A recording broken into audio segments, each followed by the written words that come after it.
Biodiversity का हमारे जीवन में क्या महत्व है,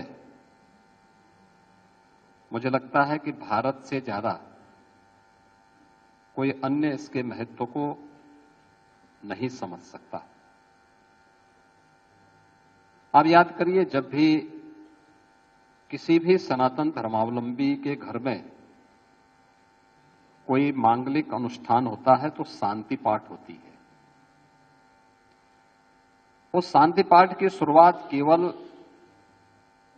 वहां पर रहने वाले व्यक्ति के कल्याण के लिए नहीं होती है।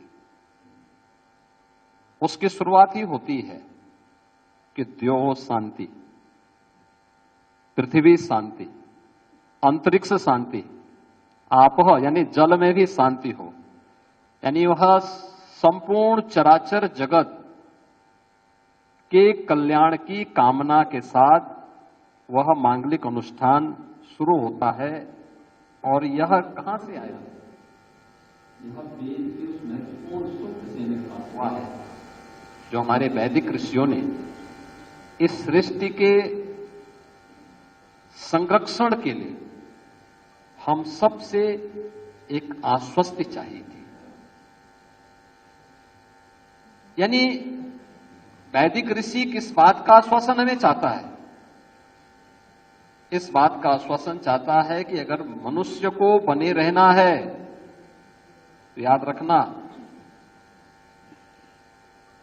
हमें इस चराचर जगत के बारे में सोचना पड़ेगा। केवल मनुष्य के बारे में नहीं, केवल जीवों के बारे में नहीं, केवल जंतुओं के बारे में नहीं, हमें उसकी उस पूरी विविधता के बारे में जिस पर जीवन चक्र आधारित है, इन सब के बारे में सोचना पड़ेगा। और इसीलिए तो अथर्ववेद ने कहा है कि धरती हमारी माता है, हम सब इसके पुत्र हैं। तो एक पुत्र के नाते हम अपनी जिम्मेदारियों का निर्वहन कितना कर पा रहे हैं, यह आज एक प्रश्न हम सबके सामने है। और इसीलिए दुनिया के मंचों में 1992 में इसमें चर्चा प्रारंभ हुई होगी।